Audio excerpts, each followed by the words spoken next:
عزیز دوستوں، بزرگوں اور بھائیوں، ہماری زندگی کے اندر ایک اہم پہلو جس سے ہم بڑی تکلیف کا شکار ہو جاتے ہیں اور بعض اوقات اذیت ناک حد تک وہ بات چلی جاتی ہے، وہ ہوتا ہے لوگوں کا باتیں کرنا۔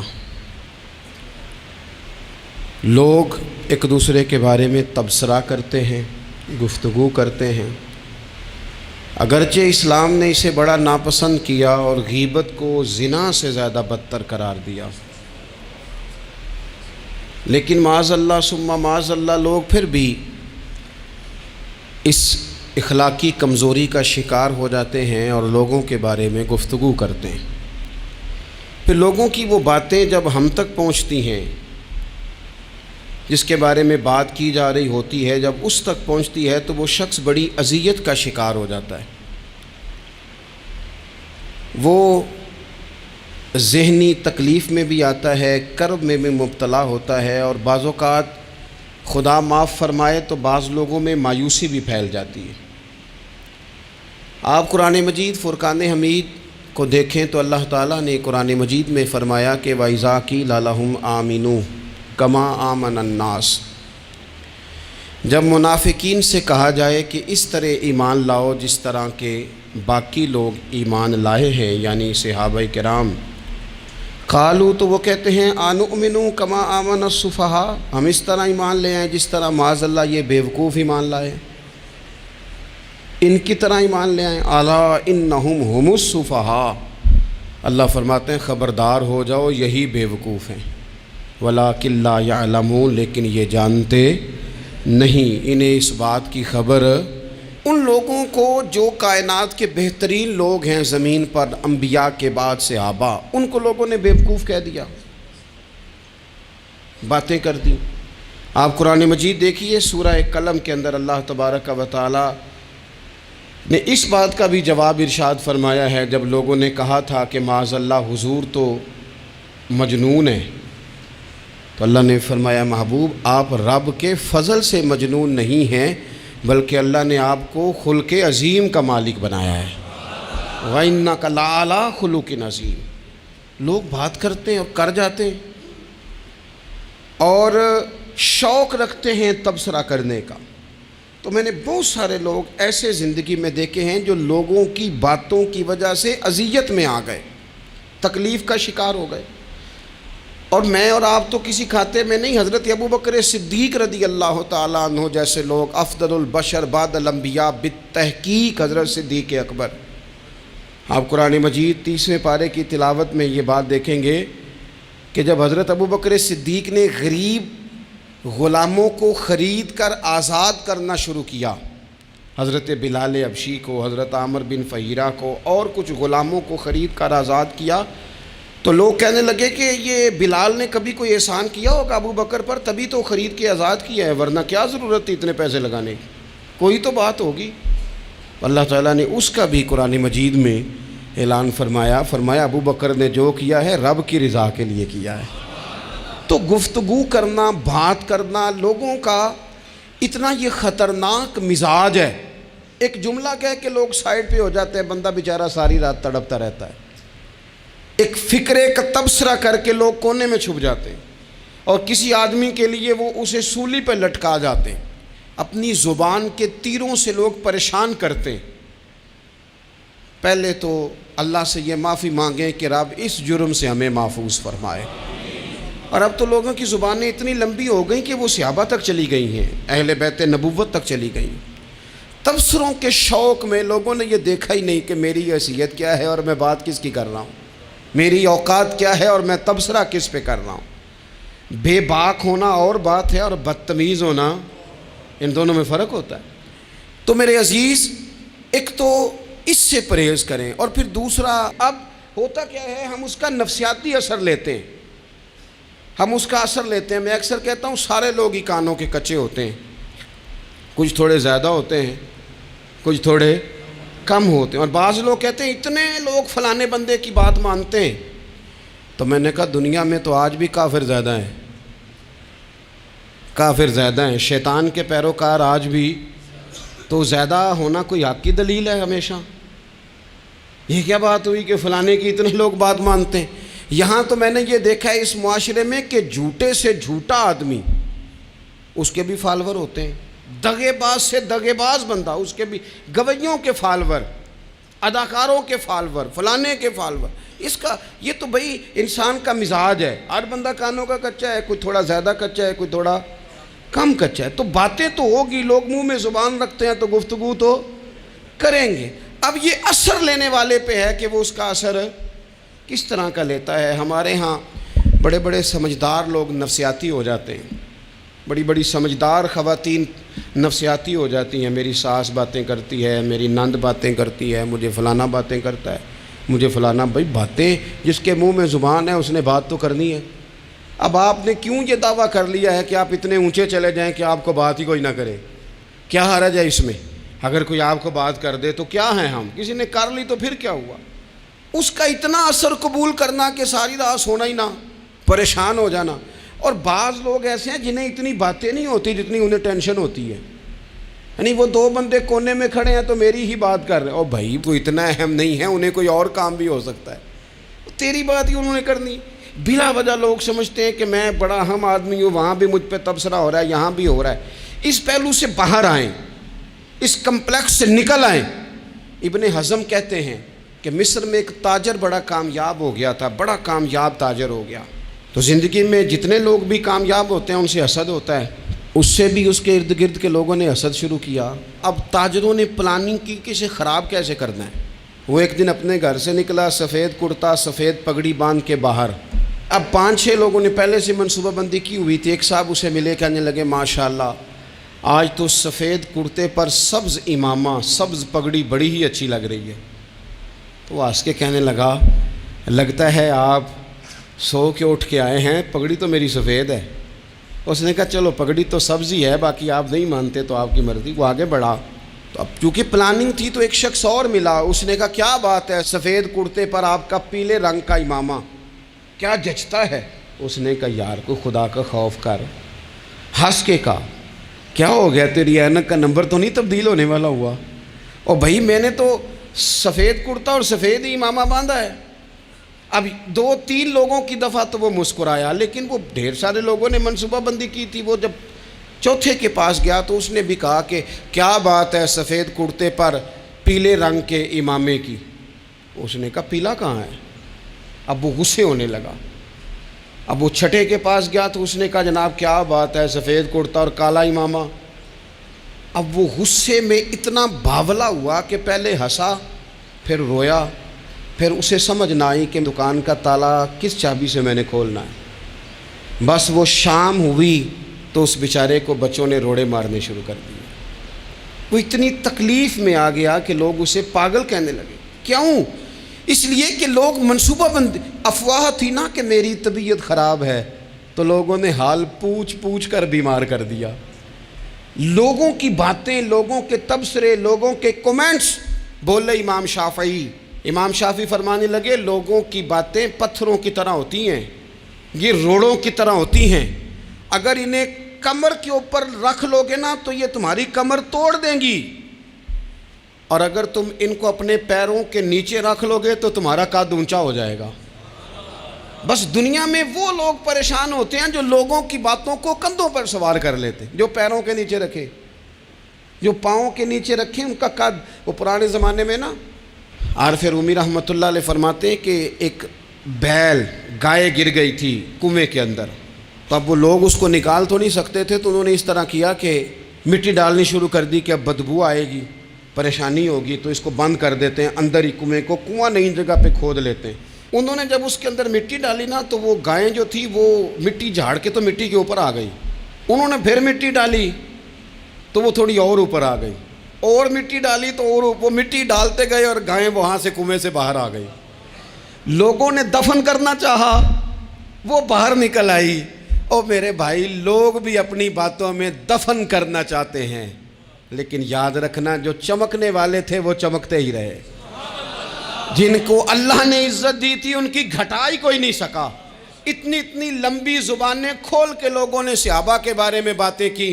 باتیں ہو رہی ہیں، لوگ جن کو دبانا چاہتے تھے، آج نہیں صوفیاء کی مخالفت شروع ہوئی، ان کے زمانے میں بھی ہوئی، ان کے دور میں ان کے خلاف کتابیں لکھی گئیں، لکھنے والے خدا جانے کہاں ہیں، اور داتا صاحب ہو رہی ہے، خواجہ صاحب ہو رہی ہے، حضور غوث اعظم کے ان کے زمانے میں بھی ایسا نہیں ہوا کہ بڑی خوشی سے لوگوں نے آگے بڑھ کے پھول ڈالے ہوں، ان کے دور میں باقاعدہ جتھے تیار ہوئے، جتھے، اور پورا کام کیا گیا۔ اور ویسے بھی اگر کوئی شخص آپ کا مخالف ہی نہیں ہے تو پھر آپ کو چمکنے کا مزہ کیسے آئے گا؟ کوئی تو مخالف ہو نا، کوئی تو ہو نا جو کوئی بات کرے۔ دیکھیں نا، اگر اندھیرا نہ ہو، رات نہ ہو، تو بلب کی کوئی اہمیت رہ جائے گی؟ یہ چمکتا ہی تب ہے جب اندھیرا زیادہ ہوتا ہے۔ ہم کہتے ہیں اندھیرا ہو گیا، اور بھائی تجھے چمکنے کا موقع دیا ہے اندھیرے نے، تجھے اس نے عروج دیا، تندی باد مخالف سے نہ گھبرا اے عقاب، یہ تو چلتی ہے تجھے اونچا اڑانے کے لیے۔ تو باتوں سے پریشان نہ ہو۔ میں نے کہا کہ اگر آپ باتوں کا پہاڑ بنا کے اوپر سوار ہو جائیں گے نا تو قد اونچا کریں گی باتیں۔ جو بندہ ڈسکس ہونے لگ جاتا ہے وہی تو مشہور ہوتا ہے، اسی کی تو بات ہوتی ہے۔ دیکھیں کیا ہوتا تھا بھلا مکے میں، کوئی بندہ باہر سے آتا تو ابو جال اسے کھڑا کر کے کہتا حضور کے پاس نہ جانا، تو کہتا پتہ تو کروں بھلا نبی پاک کے پاس کیا ہے، پتہ تو کروں بھلا حضور کے پاس کیا ہے۔ تو جن سے تعارف نہیں ہونا تھا وہ بھی تعارف کرا رہے تھے رسول پاک کا۔ تو اس لیے باتوں سے گھبرا جانا۔ ہاں ایک بات ہمیں کتاب و سنت میں ملتی ہے، اس پر ضرور غور کریں، تہمت والی جگہ سے بچیں، تہمت کا موقع نہ دیں۔ مطلب بلا وجہ ہی اپنے لیے بحث کا دروازہ کھولنا یہ درست نہیں ہے۔ اپنے لیے ہم نہ دروازے کھول لیتے ہیں بحث کے، مفت کی بحث ہو رہی ہے، فلانا بھی ڈسکس کر رہا ہے۔ کچھ چیزیں ایسی ہوتی ہیں جو سب کی سمجھ کی نہیں ہوتی، وہ سب کے سامنے ڈسکس کرنا ضروری نہیں ہوتا۔ حضرت سیدنا ابو ہریرہ رضی اللہ تعالیٰ عنہ فرمایا کرتے تھے، مجھے نبی پاک علیہ السلام نے علم کی 2 تھیلیاں دی ہیں، میں نے ایک کھولی ہے تمہارے سامنے، ایک کھولی ہے، دوسری نہیں کھولوں گا، اس لیے کہ ہر بندے کو بات اس کے ظرف کے مطابق کرنی چاہیے۔ تو موقع نہ دیں۔ نبی پاک صلی اللہ علیہ وسلم نے فرمایا، اس بندے نے اپنی، یہ بخاری میں موجود ہے، فرمایا اس نے اپنی عزت اور اپنی جان کو محفوظ کر لیا جو فتنے والی جگہ سے بچ گیا۔ جہاں تہمت لگ سکتی ہے اس جگہ سے بچیں۔ جان بوجھ کے لوگوں کو موقع نہ دیں باتیں کرنے کا، جان بوجھ کے موقع نہ دیں۔ جامع ترمذی کے اندر حدیث موجود ہے، حضرت سیدنا عمر فاروق رضی اللہ تعالیٰ عنہ نے ایک موقع پر اجازت مانگی تھی نبی پاک صلی اللہ علیہ وسلم سے۔ عرض کیا یا رسول اللہ صلی اللہ علیہ وسلم، مجھے آپ اجازت دے دیں، میں عبداللہ بن ابی سلول کی گردن اڑا دوں، یہ منافق بار بار آڑے آتا ہے، بار بار تکلیف دیتا ہے، آپ مجھے اجازت دیں میں اسے قتل کر دوں۔ تو اب وہ چونکہ کلمہ پڑھتا تھا، ساتھ تو رہتا ہی تھا نا، بہت سارے لوگ اسے مسلمان جانتے تھے، تو حضرت سیدنا عمر فاروق رضی اللہ تعالیٰ عنہ نے اجازت چاہی، کہ یا رسول اللہ صلی اللہ علیہ وسلم اگر آپ مجھے اجازت دے دیں، یہ ترمذی میں موجود ہے، یعنی آپ اس جگہ سے بچیں جہاں تہمت لگ سکتی ہے، جہاں بلا وجہ کسی شخص کو شر پھیلانے کا موقع مل سکتا ہے۔ یا رسول اللہ مجھے اجازت دے میں عبداللہ بن ابی سلول کی گردن اڑا دوں۔ تو نبی پاک صلی اللہ علیہ وسلم نے فرمایا کہ عمر، اگر میں تمہیں ایسا کرنے کی اجازت دوں گا تو لوگ کہیں گے کہ اب اپنے قریبیوں کو انہوں نے مروانا شروع کر دیا ہے، ساتھ والوں کو ہی مروانا شروع، لوگ تو اسے مسلمان سمجھتے ہیں۔ تہمت والی جگہ سے، بلکہ بخاری شریف میں اسی طرز کا ایک اور پیغام بھی ہمارے لیے موجود ہے۔ یہ جو حرم شریف آج ہمارے سامنے ہے نا، بیت اللہ شریف، اس میں ایک پیچھے مقام ہے جس کو حتیم کہا جاتا ہے، یہ خانہ کعبہ کا حصہ ہے۔ حضور صلی اللہ علیہ وسلم کے اعلان نبوت سے پہلے جب قریش مکہ نے اسے تعمیر کیا نا دوبارہ سے، تو انہوں نے چندے کا کوئی اس طرح کا مزاج بنایا تھا کہ اس بندے سے پیسے لینے ہیں جس کے بالکل ہی جائز ہو۔ اس ترتیب سے انہوں نے خانہ کعبہ کی تعمیر کی کہ پھر وہ ساری تعمیر نہ کر سکے، حتیم باہر رہ گیا۔ تو نبی پاک صلی اللہ علیہ وسلم نے ایک دن فرمایا، بخاری میں موجود ہے، حضور فرمانے لگے، عائشہ اگر تمہاری قوم جاہلیت کے قریب نہ ہوتی، کیونکہ ابھی قریب جاہلیت چھوٹی ہے نا، ابھی لوگوں نے کلمہ پڑھنا شروع کیا ہے، فرمایا اگر یہ جاہلیت کے قریب نہ ہوتے تو میں کعبے کو انہی بنیادوں پر دوبارہ بنا دیتا جن بنیادوں پر حضرت ابراہیم علیہ السلام نے بنایا تھا۔ لیکن چونکہ یہ جاہلیت کے قریب ہیں، ان کی سمجھ میں چیز نہیں آئے گی، یہ شک میں پڑ جائیں گے، پریشان ہو جائیں گے، لہذا میں یہ کام نہیں کرتا۔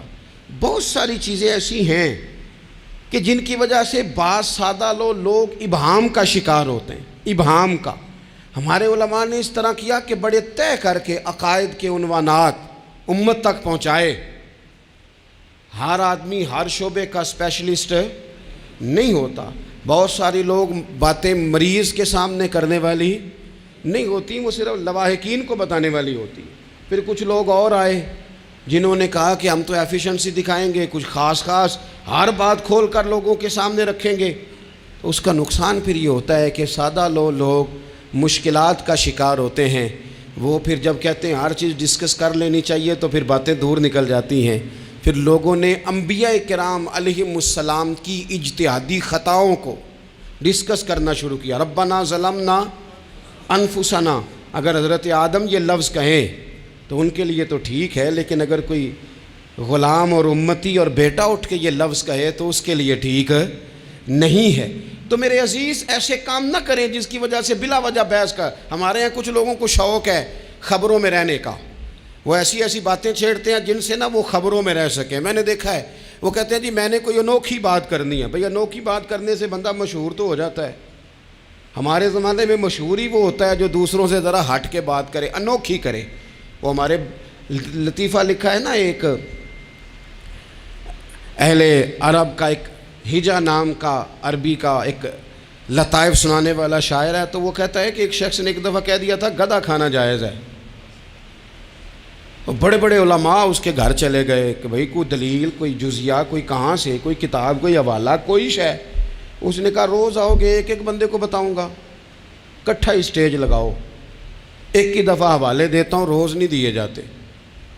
وہ اسٹیج لگ گیا، دنیا جمع ہو گئی، جنہوں نے کبھی ٹائم نہیں نکالنا۔ تو یہ ذرا انوکھی بات جو کر رہا تھا، وہ سارے لوگ آ گئے، تو وہ اسٹیج پہ چڑھا تو کہنے لگا مجھے جانتا کوئی نہیں تھا، چلو اب بدنام جو ہوں گے تو کیا نام نہ ہوگا، اب قیامت تک کہو گے تو صحیح نا۔ وہ اس مولوی دے گھر جنہیں ایک بار آکھیا نہیں سی گدھا کھانا جائز ہے، چلو بدنام جو ہوں گے تو کیا۔ تو بہت سارے ایسے لوگ ہیں جو ہیں بدنام، پر چلو نام تو ہو گیا نا، بدنامی صحیح، شرارت صحیح، شیطانیت صحیح، لیکن نام تو ہو گیا۔ تو اس لیے کوئی ایسا انوکھا کام جس سے لوگوں کی، میں آپ سے بڑی گزارش سے عرض کروں، اعلیٰ حضرت بریلوی رحمۃ اللہ علیہ نا لالٹین کے اندر مٹی کا تیل جلایا جاتا ہے ہمارے ہاں، تو مٹی کا تیل ظاہر ہے اس سے بدبو آتی ہے، تو مسجد میں وہ جلانا جائز نہیں تھا۔ تو ایک صاحب ارنڈی کا تیل لائے، وہ خوشبو والا ہوتا ہے، وہ لا کے انہوں نے نا اعلیٰ حضرت بریلوی رحمۃ اللہ علیہ کو لالٹین میں ڈال کے دیا اور کہا کہ یہ مسجد میں اس کو جلاتے ہیں چونکہ اس کے اندر سے خوشبو آتی ہے، بدبو نہیں آتی۔ تو وہ جو شرعی عذر ہے نا، حضور نے فرمایا کہ جمعے والے دن غسل کر کے آؤ تاکہ کسی کے پسینے سے ایک دوسرے کو تکلیف نہ ہو۔ کچا لہسن پیاز کھا کے مسجد آنا اس لیے منع کر دیا گیا کہ منہ کی بدبو سے تکلیف ہو، تو مسجد میں کوئی ایسی چیز جو بدبو کا باعث بنے منع ہے۔ اب انہوں نے وہ تیل لا کے لالٹین میں ڈالا جس سے خوشبو آتی تھی اور لالٹین بھی روشن ہوتی تھی۔ تو اعلیٰ حضرت فاضل بریلوی رحمۃ اللہ علیہ اپنے اس خادم سے فرمانے لگے کہ اب لوگ تو آئیں گے نا، تو ہمارے علاقے میں تو ساری دنیا مٹی کے تیل سے ہی چلاتی ہے، تو اب آپ نے ایک خوشبو والا تیل لا کے ڈال تو دیا ہے اس کے اندر لالٹین میں، پر یہ لوگوں کو بتائے گا کون کہ یہ تیل وہ نہیں ہے؟ لوگ تو یہاں سے دیکھ کے جائیں گے اور جا کے کہیں گے کہ اتنے بڑے عالم کی مسجد میں اگر جل رہا ہے تو ہم کیوں نہ جلائیں۔ تو فرمانے لگے وہ شخص کے حضور پھر حال کیا ہے؟ فرمانے لگے آپ فرضوں کا سلام پھیر کے دعا سے پہلے لالٹین کے پاس کھڑے ہو جائیں اور جو بندہ گزرے اسے بتاتے جائیں کہ یہ مٹی کا تیل نہیں، یہ مٹی کا تیل نہیں، یہ مٹی کا تیل۔ ہر شخص کے ذہن تک بات اتر جائے تاکہ لوگ کسی ایسی چیز کا شکار نہ ہو جائیں جس سے کہ ان کے مزاج میں کوئی غیر شرعی چیز عروج پکڑ لے۔ تو میرے عزیز ہم نہ کچھ بدگمانیاں لوگوں کے اندر لوگ ڈالتے ہیں۔ ہمارے ہاں بالخصوص پاکستان میں جب سے سیاسی فرقہ واریت شروع ہوئی ہے، سیاسی، ہماری قوم کا مزاج اتنی بری طرح خراب کیا گیا ہے۔ ہمارے نوجوان بچے جو بڑے سنجیدہ پڑھے لکھے، ان کی گفتگو اپنے سیاسی مخالف کے بارے میں اتنی لوز کر دی گئی ہے، اتنی کمزور کر دی گئی، اتنی خوفناک کر دی گئی ہے کہ اس طرح تو کبھی نہیں ہوا تھا۔ یہ مزاج جو لوگوں کو دیا جا رہا ہے، قومیں اپنے اخلاق کے طور پر زندہ رہتی ہیں، بد اخلاقیاں کبھی بھی انسانوں کو اونچا کر سکتی پیچھے رہ جاتے ہیں لوگ۔ تہذیب کسی سوسائٹی کا حسن ہوتا ہے، اور اگر ایک سیاسی مخالف کے لیے آپ کا یہ والا مزاج بن جائے، اپنے سیاسی قد کو اونچا کرنے کے لیے آپ ان چیزوں کا سہارا لیں، یہ درست نہیں ہے۔ اخلاقی رویے میں کہوں گا کسی بھی سیاسی جماعت سے وابستگی ہے وہ 100% رکھے جو اس کی سمجھ میں آتی ہے، لیکن اپنے اخلاقی مزاج کو کبھی کمزور نہ ہونے دے، اخلاقی رویہ کبھی کمزور نہ ہونے دے۔ یہ کیسے ہو سکتا ہے؟ دیکھیں ابو جہل، ابو لہب، عتبہ، عتیبہ، شیبہ، وہ وہی باتیں کر سکتے تھے جو ان کے مزاج کی تھیں، جو آج تک لوگ کسی بھی دیندار کے بارے میں کرتے ہیں۔ تو انہوں نے وہی باتیں آ کے کی تھی جناب ابو طالب کے ساتھ۔ انہوں نے کہا تھا کہ اگر معاذ اللہ ان کو دولت چاہیے تو ہم دیتے ہیں۔ بڑے سے بڑے مخلص آدمی پر آج لوگ دعویٰ نہیں کرتے کہ دولت کے لیے لگا ہوا ہے، انہوں نے کہا دولت چاہیے تو دیتے ہیں، اگر کسی خاتون سے نکاح کرنا چاہتے ہیں تو کرا دیتے ہیں، سرداری چاہیے تو دے دیتے ہیں۔ اب یہ سوچ ہی اتنی ہے، اس سے آگے جاتی نہیں۔ وہ معاذ اللہ حضور کے بارے میں اور بھی باتیں کرتے، یہ شاعر ہیں، یہ جادوگر ہیں، یہ فلاں ہیں، لیکن میرے نبی پاک علیہ الصلوۃ والسلام نے کبھی بھی ان کی ذاتی زندگی کو ڈسکس نہیں کیا، کبھی نہیں کیا۔ ابو جہل شراب پیتا تھا، لیکن حضور نے کبھی سوسائٹی میں یہ بات لوگوں کے سامنے بیان نہیں کی۔ وہ لوگوں کے پیسے دبا لیتا تھا، کئی جگہوں پہ حضور نے پیسے نکلوا کے دیے، لیکن جگہ جگہ گلی گلی کھڑے ہو کے حضور نے یہ نہیں فرمایا کہ یہ اس طرح کا ہے۔ آپ اپنے مخالفین کے بارے میں ضرور کلیم کریں، ثبوت کے ساتھ ضرور بات کریں، یہ ضروری ہے، لیکن آپ کا رویہ اتنا گھرا ہوا نہیں ہونا چاہیے کہ لوگ سمجھیں کہ یہ قوم تو اخلاق سے ہٹ گئی ہے۔ آپ اختلاف کریں، لیکن اختلاف کے بھی آداب ہوتے ہیں۔ اس ادب کے دائرے کے اندر رہ کے صحابہ کے بیچ بھی رائے کا اختلاف ہو جاتا تھا، ہو جاتا ہے، ہو جایا کرتا ہے۔ حضور اس اختلاف کو قبول کرتے، بھئی ہو جاتا ہے رائے کا اختلاف اپنوں میں، لیکن اس کے اندر انسان توہین پہ اتر آئے، اس کا لہجہ اس طرح کا ہو جائے جس طرح کی بازاری گفتگو کی جاتی ہے، تو محسوس ہوتا ہے کہ یہ تربیت کا فقدان ہے۔ یہ لہجے باوقار لوگوں کے نہیں ہوا کرتے۔ لہجے کو کبھی برا نہ ہونے دیں، انداز کو۔ لوگ آپ کو چھیڑیں گے، اپنی جگہ پہ کھینچ کے لانے کی کوشش کریں گے، بڑا کچھ لوگ کریں گے، لیکن آپ اپنی جگہ سے آپ تبدیل نہیں ہوں گے۔ آپ کہیں گے یار میرا ایک معیار ہے، میری ایک حیثیت ہے، میں اپنی حیثیت چھوڑ سکتا؟ میں اپنی حیثیت نہیں چھوڑ سکتا۔ ہر بندے کو آپ ڈسکس کریں گے، تو تہمت والی جگہ سے ضرور بچیں، بدگمانی سے ضرور بچیں، لیکن ہر شخص کو اس کے معیار کے مطابق اتر کا جواب دینا یہ باوقار لوگوں کا سٹیٹس نہیں ہوتا۔ وہ کہتے ہیں جا بات کر، جا کے تو کون ہوتا ہے تیری بات کرے، اب ہم ہر شخص کے منہ لگیں، یہ کیسے ہو سکتا ہے؟ نبی پاک صلی اللہ علیہ وسلم گزر رہے تھے، صحیح بخاری میں موجود ہے، آپ کی اہلیہ حضرت صفیہ رضی اللہ تعالیٰ عنہ آپ کے ساتھ تھیں۔ رات کا وقت تھا، حضور گزر رہے تھے، تو صحابہ کچھ کھڑے تھے، تو حضور نے ایک کو بلا کے کہا کہ یہ میری بیوی ہیں، صفیہ ہیں۔ عرض کرنے لگے حضور مجھے میری ماں روئے، میں کوئی آپ کے بارے میں بدگمانی کرتا؟ تو حضور نے جواب میں کیا کہا؟ محبوب فرمانے لگے جس طرح رگوں میں خون گردش کرتا ہے نا، شیطان بھی اسی طرح ہی گردش کرتا ہے۔ گویا حضور بتا رہے ہیں کسی وقت بھی بدگمانی پیدا کر دیتا ہے۔ میں تمہیں بتا رہا ہوں کہ اپنی اہلیہ کے ساتھ جا رہا ہوں، میری بیوی ہے۔ کوشش کریں کہ آپ اس جگہ سے بچیں جہاں باتیں ہو رہی ہوں۔ اور اس پہلو پہ تیسری گزارش اس عنوان پر یہ ہے کہ اگر کسی کے بارے میں باتیں ہو رہی ہوں تو فٹافٹ اس کا حصہ بننے کی کوشش نہ کریں، بلکہ آپ کے پاس جب تک کوئی شرعی ثبوت نہیں ہے تب تک آپ اس بات کا حصہ نہ بنیں۔ ہمارے ہاں بات ہو رہی ہوتی ہے تو دو چار بندے دوڑ کے نا اپنا بھی حصہ ڈالتے ہیں، بلکہ میں بڑی ذمہ داری سے یہ بات عرض کروں گا، بات لمبی ہوتی تب ہے جب کوئی بندہ درمیان میں کہہ دیتا ہے نا نہیں تجھے تو تھوڑا پتہ ہے، تھوڑا میں بھی کرتا ہوں۔ وہ کئی دفعہ وعدہ معاف گواہ بن جاتا ہے، جا کے دوسروں کو خبر کرتا ہے اس نے یہ کہا ہے، حالانکہ بندہ اس سے پوچھے کہ اگر انہوں نے کہا تھا تو اتنا سجن تھا تو وہاں جواب دے کے کیوں نہیں آیا؟ تجھے چاہیے تھا وہیں جواب دیتا، وہیں جا کے جواب دے دیتا۔ ایک بزرگ کی خدمت میں ایک دفعہ حاضر تھا، ایک بڑے عالم تھے، تو ان کے پاس آ کے ایک شخص نے کہا کہ فلاں آدمی آپ کے بارے میں یہ بات کر رہا تھا، تو وہ ہنس پڑے، فرمانے لگے پھر آپ کہاں تھے؟ کہنے لگے میں وہیں تھا۔ فرمانے لگے میرا اور آپ کا رشتہ کس طرح کا ہے؟ کہنے لگا جی میں تو شاگرد ہوں، ارادت مند ہوں۔ تو فرمانے لگے پھر آپ میرے پاس سوال لے کے آ گئے ہیں، آپ نے وہاں جواب کوئی نہیں دیا۔ فرمانے لگے اب تو میرے سامنے بیٹھ، پہلے اس سوال کا جواب میں تجھے دوں، پہلے تجھے قائل کروں، اگر تو قائل ہوتا نا تو پھر تو یہ بات لے کے میرے پاس نہ آتا، پھر تو وہاں تو کلیئر کر آتا، تیرے اندر کجی ہے، تو بات کا حصہ بنا ہے، اور میرے نزدیک اس سے بڑا تو مجرم ہے کہ تو نے بات کو سنا ہے، وہ تو کوئی ہے، اور تو اپنا تھا، تو نے اپنا ہو کے یہ باتیں سنی، تو نے ہاں کی، تو وہاں بیٹھا رہا، تو اپنا تھا۔ اور حضور نے فرمایا محبت تو بندے کو اندھا بہرا اور گونگا کر دیتی ہے، جو کسے دا عاشق ہوئے ہوتے گل اسے دی کردا ہے، 100 مکر بہانے کر کے او دے ہی مرنے مرد ہے۔ تو نے سن کیسے لی؟ تیرے کانوں نے گوارا کیا؟ پہلے تو مطمئن ہو نا، تو اگر مطمئن ہوتا تو بات آگے وہیں جواب دے کے آتا، جب تو ہی غیر مطمئن ہے تو میں کسی اور کو کیا جواب دوں؟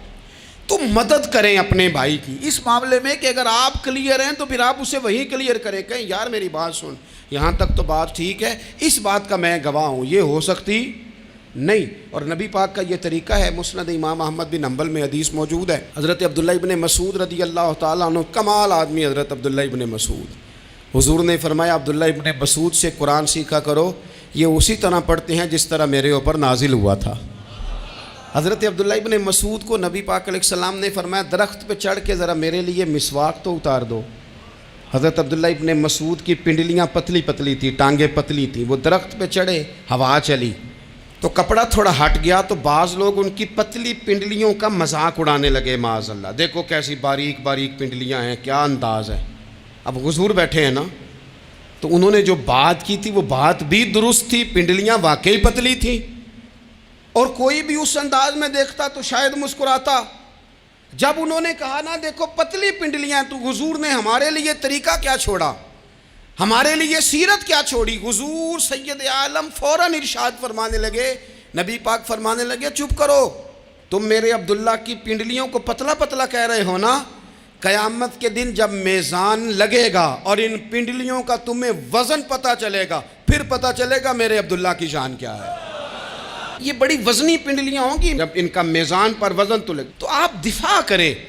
نبی پاک صلی اللہ علیہ وسلم نے فرمایا اگر کسی جگہ تیرے بھائی کی عزت پر حملہ ہو رہا تھا اور تو بچانے پر قادر تھا اور تو نے اس کی عزت سے اس شر کو روک دیا، کہا نہیں یار ایسی بات نہیں ہے، تم غلط کہہ رہے ہو، فرمایا اگر تم کسی کی عزت کا دفاع کرو گے تو فرمایا جہاں تمہاری عزت خراب کی جا رہی ہوگی رب وہاں تمہاری عزت کا دفاع فرمائے گا، اللہ تمہاری عزت کا محافظ بن جائے گا۔ لیکن ہم کیا کرتے ہیں، ہم لوگ باتیں کر رہے ہوتے ہیں تو ہم ان باتوں میں ایک بات اور شامل کرتے ہیں، ہم ان باتوں میں ایک بات اور شامل کر لیتے ہیں اور انداز اختیار کر لیتے ہیں، اور جو آپ کے حق میں ہے اس نے مخالف نہیں ہونا، اور جو مخالف ہے اس نے کبھی حق میں چھوڑیں۔ آپ کس کو قائل کر رہے ہیں؟ جس کی سمجھ میں آتی ہے وہ قبول کرے، نہیں آتی تو دروازہ کھلا ہے، کہیں اور تشریف لے جائے۔ ہمارا یہ مزاج بن گیا کہ بلا وجہ کی وضاحتیں بھی بندے کو کمزور کرتی ہیں، بلا وجہ ہم کمزور پڑ جاتے ہیں، تھوڑے بے نیاز ہو جائیں، چھوڑیں کچھ بے نیاز بنے، طبیعت کوئی بے نیاز، ہم نہ بے نیاز نہیں ہوتے، ہر بات کو سوچتے ہیں، ہر بات کی وہ جی وہ فلانے نے پتہ کیا کہا ہے، تو بڑی معذرت سے بالخصوص خواتین کا مسئلہ ہوتا ہے، وہ کہتے ہیں پوری دسو، نہیں دسو نے آکھیا کی، بھئی آپ نے کیا کرنا ہے، اس کے لیے پھانسی کا حکم لگانا ہے آپ نے، چھوڑ دیں، بات ہو گئی ختم ہو گئی۔ اپنی زندگی میں تھوڑی سی بے نیازی بھی پیدا کریں، تھوڑی سی بے نیازی، ہر ایک کی بات سننا، ہر ایک کی بات پر غور کرنا، ہر بندے پر تبصرہ شروع کر دینا، وہ تو تکلیف آ جائے گی۔ وہیں سے جہاں سے بات شروع کی تھی پھر وہیں لاتا ہوں کہ باتوں کا اثر لیں لیکن صرف خیر کی باتوں کا اثر لیں، لیکن صرف اچھے لوگوں کی باتوں کا، ہر ایک کی بات کا اثر لوگے لوگ دو قدم نہیں چلنے دیں گے۔ اور دوسرا میں آپ کو بڑی ذمہ داری سے عرض کرتا ہوں، ہم ویژن والے لوگ ہیں، ہماری 1400 سال کی تاریخ ہے، ہم ویژن والے لوگ ہیں۔ یہ نہیں ہے کہ ادھر ایک بندہ آیا تو تھوڑی سی ہم اس کے پیچھے چلے جائیں گے، پھر کل ایک اور آئے گا تو تھوڑا سا اس کے پیچھے چلے جائیں گے۔ یہ تو وہ لوگ ہوتے ہیں جن کی پیچھے بنیاد نہیں ہوتی، اور جن کی پوری بنیادیں ہونا، وقت زیادہ ہو گیا ورنہ میں آپ کو اپنی سند پڑھ کے بتاتا کہ ہماری سند امام بخاری تک کیسے جاتی ہے اور امام بخاری کی رسول پاک تک کیسے جاتی ہے۔ یہ تو ایک تسلسل ہے، تو اس لیے بڑی جلدی آزمائش کا شکار نہ ہوا کریں۔ باتیں کس لیے ہیں؟ جو بندہ ویلا ہے اس نے بھی 4 باتیں تو ہر بات کا اثر نہ لیں۔ بالخصوص جوانوں سے کہتا ہوں، ٹارگٹ اچیو کرنے کے لیے سب سے پہلے تو مقاصد کا تعین کرے، جانا کدھر، اور پھر اس پہ لگ پڑے۔